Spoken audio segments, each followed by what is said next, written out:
Oh, Waalaikumsalam ternyata Ustaz. nyambung Alhamdulillah rabbil jamaah. alamin. Alhamdulillah. Ya, Mbak. Assalamualaikum. Assalamualaikum Iya, Waalaikumsalam. waalaikumsalam. Ya, silahkan Mbak. Jadi begini Pak Ustadz, orang tua saya kan udah cerai. Dari SD sampai SMA itu ibu saya biayain saya.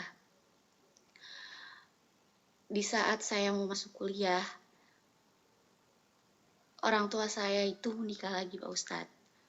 Dan ayah baru saya yang biayain saya buat kuliahnya. Tetapi ayah lama saya itu mengancam saya dan bilang, kalau kamu udah sukses dan bahagia, ayah akan bunuh kamu suatu saat nanti. Saya kaget, benar-benar kaget dan takut banget Pak Ustadz. Bagaimana solusinya Pak Ustadz untuk saya? Terima kasih Pak Ustadz.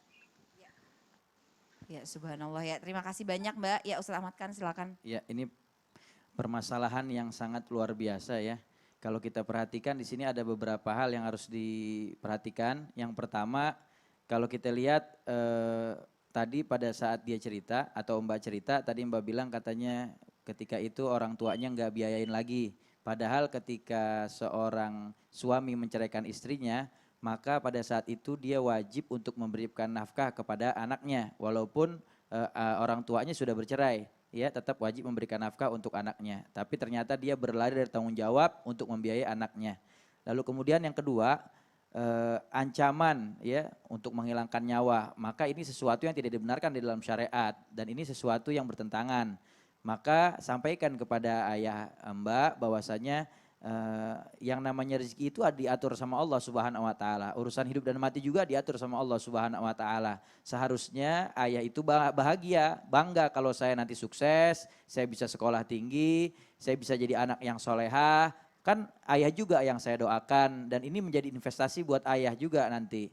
Dan juga yang terpenting yang ketiga, mbaknya berhati-hati ya dan selalu serahkan urusan kepada Allah Subhanahu wa taala, perbanyak doa. Mohon kepada Allah agar orang tuanya diberikan taufik hidayah oleh Allah Subhanahu wa taala sehingga dia tidak ada yang namanya kecemburuan lagi begitu ya. Ya, Masya Allah, amin amin ya rabbal alamin. Silakan Ustaz Maulana. Mbak yang lagi curhat, ketahuilah tidak ada orang tua yang berniat jahat sama anaknya. Ayah kandung dan ayah sambung itu luar biasa. Ini tanggung jawab. Sebenarnya kita tetap berbaik sangka. Benar tadi yang dikatakan Ustaz Ahmad kan, tetap berbaik sangka. Ketahuilah kata-kata seperti itu cuma muncul karena kemungkinan kecemburuan saja. Sekali lagi, jangan diambil hati. Sekali lagi, jangan diambil hati. Kadang-kala mulut orang tua itu ngomel tapi hatinya enggak. Sekali lagi saya sampaikan kepada Ananda, karena saya memposisikan saya sebagai ayah, sebagai orang tua dalam hal ini.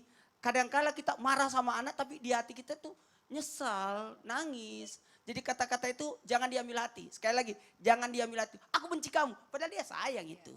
Aku bunuh kamu, enggak. Tidak ada orang tua yang mau membunuh anaknya. Tidak, sekali lagi tidak. Kalau kamu susah, tidak. Jadi baik sangka, doakan ayahanda tercinta. Sekali lagi, doakan ayah tercinta supaya mohon maaf, supaya hatinya kembali jadi baik. Ya, kalau perlu gini, hubungkan silaturahmi lah.